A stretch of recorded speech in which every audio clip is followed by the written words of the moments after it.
दोस्तों ये कहानी उस समय की है जब पूरी दुनिया में एक अजीब सा वायरस फैलने की वजह से सिर्फ कुछ ही लोग बचे थे जो सरवाइव कर पा रहे थे। और इन्हीं में से एक परिवार था जिसमें सिर्फ लड़कियां ही रहती थी। लेकिन इस परिवार की जिंदगी तब बदल जाती है जब इनमें से एक लड़की एक अजनबी को अपने घर ले आती है। तो दोस्तों कहानी शुरू होती है और हमें कयामत के बाद की दुनिया को दिखाया जाता है। यहाँ पर हमें रेगिस्तान के बीच में बने एक ग्लास हाउस को दिखाया जाता है और ये एकमात्र ऐसी जगह है जहाँ अभी तक हरियाली बची है। इसके बाद हमें एक आदमी को इस ग्लास हाउस के पास आते हुए दिखाया जाता है जिसे जल्दी ही कोई गोली मार देता है। इसके बाद हम उस ग्लास हाउस के अंदर रहने वाले परिवार को देखते हैं जिनमें 3 बहनें रहती थी जिनका नाम अंडी मंडी संडी था। वो उस आदमी के शरीर को अंदर ले आती है जिसके बाद वो उसके शरीर के सारे अंजर पंजर निकालकर बाकी के बचे सामान को अपने गार्डन में दफना देती हैं। इसके बाद हमें यहाँ पर उनके चूतिए भाई पप्पू पथरी को दिखाया जाता है जो कि यहाँ पर बैठा सोच रहा होता है कि मेरा दोस्त जोगिंदर जहरीला सही कहता था कि अभी भी वक्त है रशियन को बचा ले, नहीं तो अगर दुनिया खत्म हो गई तो कोई नहीं बचेगा। काश मैंने उस वक्त उसकी बात मान ली होती। इसके बाद हमें बताया जाता है कि पप्पू पथरी बाहर की जहरीली हवा से संक्रमित हो चुका है जिस वजह से उसने अपनी कुछ यादों को खो दिया है। इसके बाद ये दोनों भाई बहन अपनी माँ के पास आते हैं और उन्हें उस आदमी के बारे में बताते हैं जिसको उन्होंने मारकर गाड़ दिया था। इस पर उनकी माँ उन्हें कहती है कि इनका राजू नाम का एक और भाई था जो कि कई सालों पहले घर छोड़कर भाग गया था। अब यहाँ पर ये सभी घर वाले मिलकर कुछ अजीब सा रिचुअल करते हैं जो कि इनकी यादों को ताजा रखने में इनकी मदद करता है। अब अगले दिन अंडी जंगल में पहरा दे रही होती है, तभी उसकी नजर एक और अजनबी पर पड़ती है जो कि उसके पास ही आ रहा था और बेहोश होने से पहले वो अपना मास्क उतार देता है। अब यहाँ पर अंडी उसे मारने की बजाय उसे ग्लास हाउस के अंदर ले जाने का फैसला करती है। फिर जब ये सब उसकी माँ को पता चलता है तो वो काफी गुस्सा होती है और उन्हें कहती है कि जल्दी से उस बकरी वाले को मारकर फेंक दो। लेकिन अब अंडी चाहती थी कि वो आदमी उनके साथ ही रहे क्योंकि अब इनको भी कोई ऐसा चाहिए था जो उनकी तड़पती बिल्ली को शांत कर सके। अब क्योंकि उनकी माँ को भी मजदूरी करे काफी साल हो चुके थे और उसका कुआं भी सूख चुका था, इसलिए वो अपने कुएं को भी गीला करवाने के लिए उस आदमी को यहाँ पर रोकने के लिए मान जाती है। इसके बाद इनकी माँ इन्हें बताती है कि घायल आदमी के पैरों पर टांके कैसे लगाए जाते हैं। फिर हम देखते हैं कि रात में पप्पू पथरी की माँ उसे बिस्तर से बांध दिया करती थी क्योंकि उसे रात को मजदूरी वाले सपने आते थे। लेकिन जब अगली सुबह पप्पू पथरी की आंख खुलती है तो वो ये देखकर हैरान हो जाता है कि रात को उसकी पिचकारी ने सारा पानी उसकी पैंट में ही छोड़ दिया।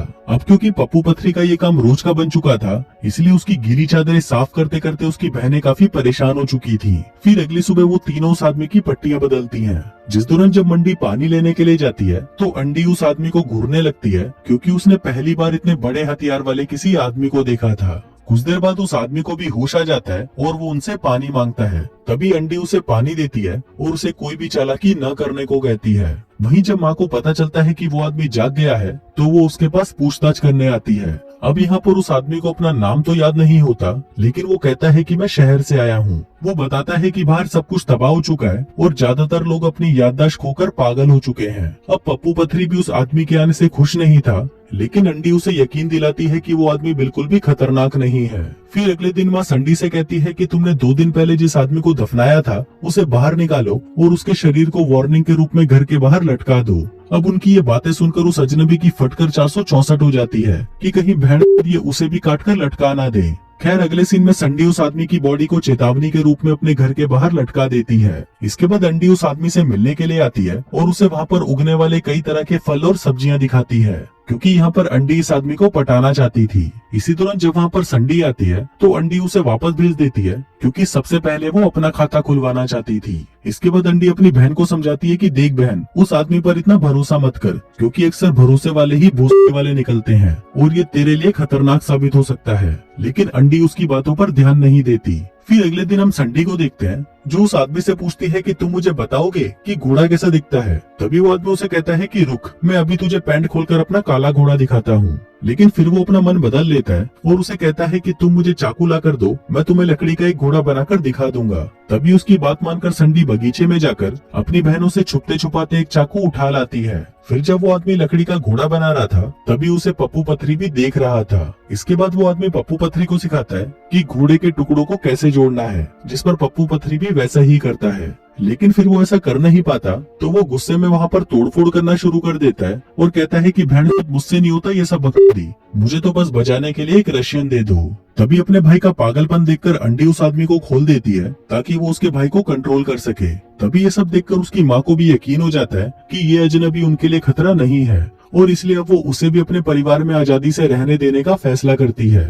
फिर अगले सीन में हम देखते हैं कि रात हो जाती है और वो आदमी अंडी से मिलने उसके कमरे में जाता है। यहाँ पर अंडी उसे राजू कहकर बुलाती है। इस पर वो आदमी कहता है कि नहीं, मैं राजू नहीं हो सकता, क्योंकि मैं तुमको अपनी बहन नहीं मानता और न ही मैं तुम्हारे लिए ऐसा महसूस करता हूँ। फिर अगले दिन अंडी उस आदमी को ब्रश लाने के लिए कहती है। इसके बाद जब वो ब्रश लेने जाता है तो वो वहाँ पर संडी को देखता है, जिसके हाथ में एक मेमोरी बॉक्स था। अब संडी यहाँ पर उस आदमी से काफी नाराज थी, क्योंकि उसने उसकी दोनों बहनों के साथ तो काफी समय बिता लिया था, लेकिन उस पर वो अभी तक थूका भी नहीं था। फिर अगले सीन में उनकी माँ उस अजनबी से मिलने के लिए आती है और उसे कहती है कि आदमी इतने शरीफ कभी नहीं होते, क्योंकि वो बहन के लिए हमसे कुछ न कुछ चाहते ही हैं, और मुझे लगता है कि तुम भी हमसे कुछ न कुछ चाहते हो। शायद तुम अंडी के साथ मजदूरी करके उसे प्रेग्नेंट करना चाहते हो। वो उसे कहती है कि तुम उसे बजा तो सकते हो, पर ये याद रखना कि अगर तुमने उसे बजाया तो तुम्हें मुझे भी बजाना पड़ेगा। फिर अगले दिन हम मंडी को देखते हैं, जो कि गार्डन में उस आदमी और अपनी बहन अंडी को दबा दबा कर मजदूरी करते हुए देखती है। अब उन्हें ऐसा करते हुए देख उसकी बिल्ली भी गीली होने लगती है और तभी उसे कुछ याद आता है। वो याद करती है कि उसने अंडी को अपने भाई राजू के साथ भी धुआंधार मजदूरी करते हुए देखा था, और यहीं से हमें पता चलता है कि अंडी उस आदमी का नाम राजू ही क्यों रखना चाहती थी। तभी मजदूरी करते समय जब उस आदमी की नजर मंडी पर पड़ती है तो वो वहाँ से भाग जाती है। फिर बाद में वो आदमी मंडी के पास आता है और उससे बात करने की कोशिश करता है, लेकिन यहाँ पर मंडी उसे धमकाने लगती है कि बड़ी के मैं तेरी सारी चालें समझ रही हूँ, पर ये याद रखना कि तू मुझे कभी नहीं बजा सकता। मंडी उसे बताती है कि अंडी पहले से ही दिमाग से पैदल है, इसलिए उसे कुछ फर्क नहीं पड़ता कि उसके खेत में कौन मजदूरी कर रहा है। फिर ये कहकर जब मंडी वहाँ से चली जाती है तो उस आदमी को वहाँ पर मंडी का वो बॉक्स मिलता है, जिसमें उसे उसका एक नेकलेस भी मिलता है। अब ये देखकर उसे एक आइडिया आता है, वो उसका नेकलेस चुरा लेता है और सभी से कहता है कि उसे ये नेकलेस उसकी माँ ने बचपन में दिया था। अब उसकी ये हरकतें देखकर संडी भी समझ जाती है कि ये लोग जिसे भरोसे वाला समझ रहे हैं वो साला भोली वाला है। वो सभी से कहती है कि ये आदमी गद्दार है, लेकिन तभी अंडी उस आदमी का बचाव करते हुए कहती है कि मंडी तो इस आदमी से हमेशा जलती रहती है, क्योंकि वो उसकी लेना जो नहीं चाहता। अभी सुनकर उसकी माँ अंडी पर गुस्सा करने लगती है और उसे कहती है कि तुम सभी बहनों में सबसे बड़ी थी, इसलिए मुझे तुम पर ज्यादा भरोसा था, लेकिन जब से तुमने अपने भाई राजू से ही अपनी पिंकी पिटवाई है तब से तुमने हमारी सारी उम्मीदें तोड़ दी हैं। अब जैसे जैसे दिन बीतते जाते हैं वो आदमी उनका और भरोसा जीतने के लिए उनकी माँ से उसको और काम देने को कहता है, लेकिन इस पर माँ उसे कहती है कि तुम चिंता मत करो, तुम वैसे भी यहाँ पर कुछ ही दिनों के मेहमान हो। इसके बाद माँ अंडी से कहती है कि तुम्हें हमें या उस अजनबी में से किसी एक को चुनना होगा, क्योंकि हमारे पास जो पेड़ पौधे हैं वो अब ज्यादा लोगों के लिए ऑक्सीजन नहीं बना सकते। अभी सुनकर अंडी परेशान हो जाती है, क्योंकि वो उस आदमी को भी खोना नहीं चाहती थी, इसलिए वो उसे कहती है कि अगर तुम यहाँ से चले जाओगे तो मैं भी तुम्हारे साथ जाऊंगी। इसके बाद हम पप्पू पथरी को देखते हैं, जो कि मंडी के बिस्तर पर चढ़कर उसके साथ मजदूरी करने की कोशिश करता है, लेकिन तभी मंडी उसे रोक देती है, क्योंकि अभी उसका ये सब करने का मूड नहीं था। फिर जब इसके बारे में उस अजनबी को पता चलता है तो वो मंडी से कहता है कि तुम्हें अपने चूतिया भाई की देखभाल करने की कोई जरूरत नहीं है, क्योंकि उसे भी अपनी ठरक मिटाने का पूरा अधिकार है। फिर अगले दिन वो आदमी उनकी माँ से मिलने जाता है और उसे कहता है कि पप्पू पथरी चूतिया होता जा रहा है, कल ही उसने अपनी बहन को रगड़ने की कोशिश की, इसलिए तुम्हें मेरी जगह उसे बाहर भेजना चाहिए। लेकिन उसकी माँ अपने बेटे पर उस अजनबी से ज्यादा भरोसा करती थी, इसलिए वो उसकी बात नहीं मानती।